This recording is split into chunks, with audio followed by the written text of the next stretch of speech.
Muito bem, vamos lá, mais uma aula sobre potenciação, agora sobre potências de base 10.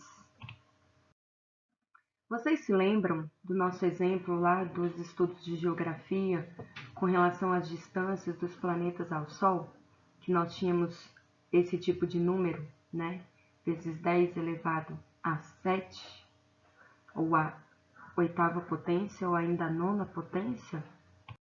Ou ainda desse outro exemplo, né, com relação ao tamanho dos vírus em ciências. Então, por exemplo, esses tamanhos, né, de Zika, 45 vezes 10 elevado a menos 7. Então, essas são as potências de base 10. Significa que na base, então embaixo, eu vou ter o número 10 e ele vai estar elevado a algum expoente inteiro, seja positivo ou negativo. Então, seria o mesmo que escrever, por exemplo, 10 elevado a 7.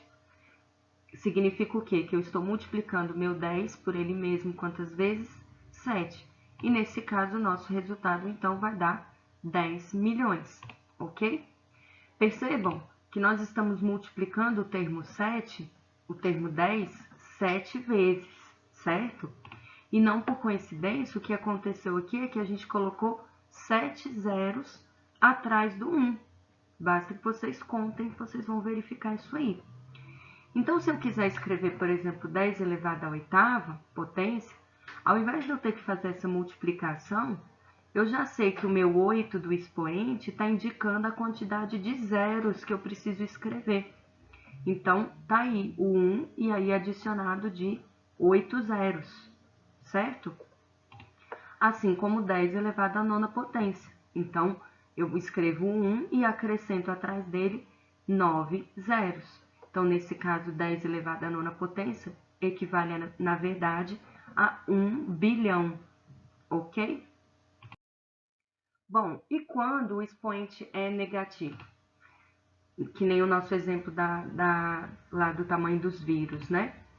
Então, primeiro, a gente relembra da aula passada que quando a gente tem um expoente negativo, se trata de uma inversão desse número, né?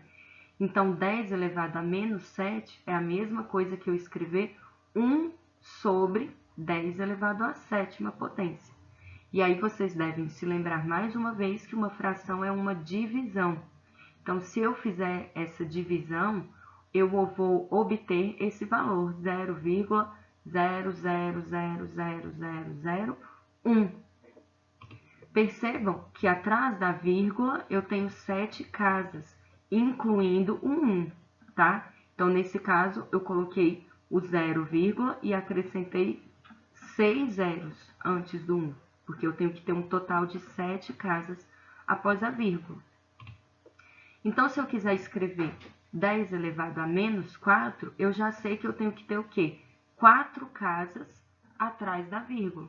Como é que eu sei que tem a vírgula? Por causa do expoente negativo, né?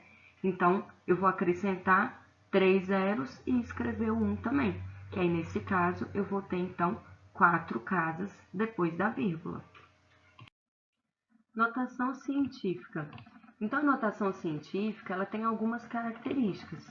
A primeira delas é: precisa ser escrito um número como produto de dois fatores, ou seja, a multiplicação de dois números. Segunda característica: um dos fatores deve ser algum número entre 1 e 10, que não vale o 10, ok? Terceira característica: o outro fator deve ser a potência, uma potência de 10. Mas aí vocês devem estar se perguntando por que estudar isso, professora? Para que notação científica? Principalmente, gente, para facilitar as contas na hora de trabalhar com os números muito grandes ou muito pequenos. Imaginem como seria, por exemplo, trabalhar com essas distâncias dos planetas ao Sol se não fossem em notação científica. Então, reparem que aqui, ó, todos os números que estão antes da vírgula, eles estão entre 1 e 10, né?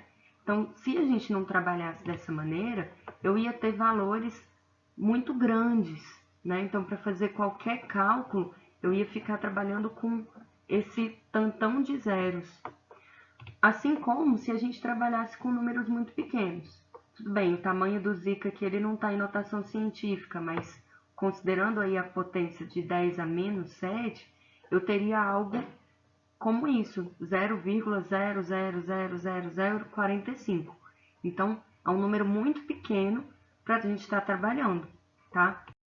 Então, para a gente evitar de trabalhar com esses números muito grandes ou muito pequenos, a gente precisa fazer a transformação desses números para a notação científica.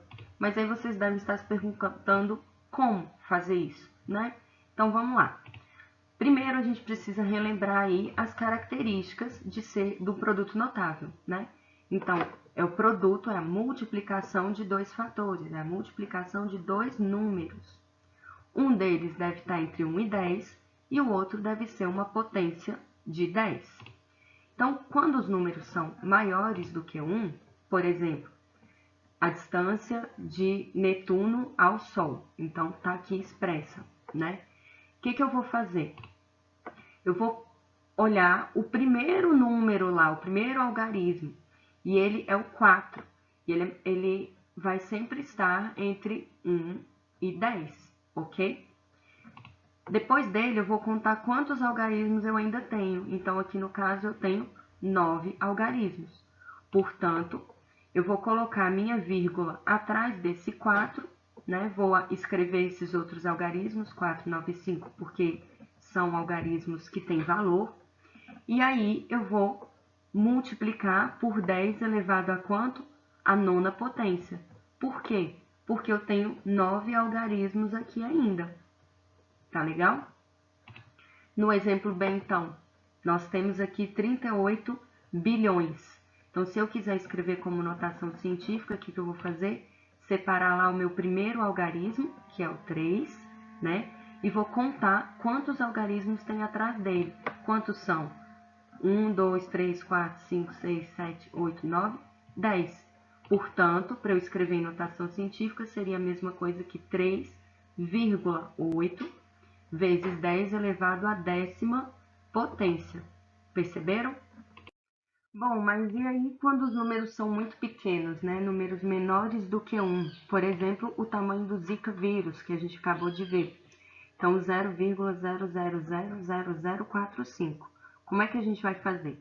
Então, a gente vai escolher o primeiro número na ordem da leitura, né? Então, aqui o primeiro algarismo é o 4 que aparece.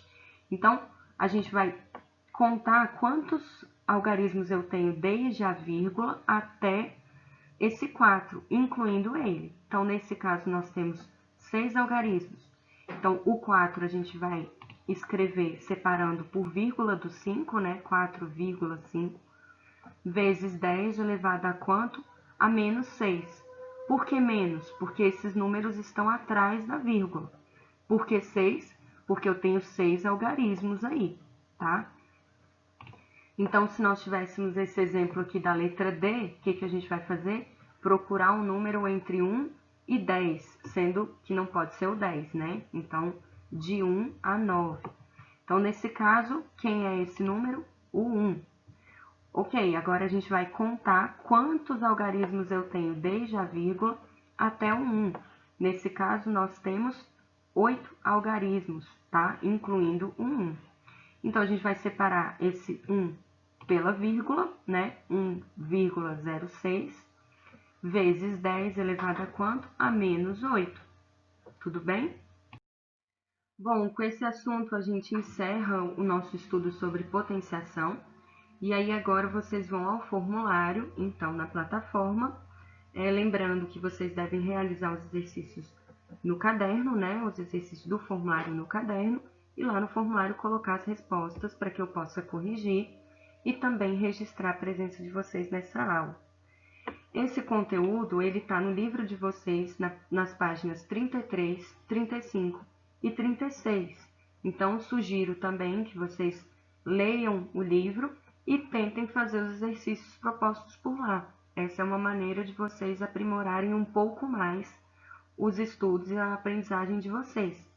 Lembrando que no final do livro tem a resposta dos exercícios, então vocês podem acompanhar os erros e acertos de vocês, tentar corrigir, e se não houver Se não conseguir a correção, não conseguir entender, pode estar falando comigo também que eu explico para vocês, ok? Bom, próxima aula a gente vai falar sobre radiciação, então muda o conteúdo. Eu espero que vocês estejam aprendendo e assim a gente segue, tá bom? Fiquem bem até quarta-feira, então.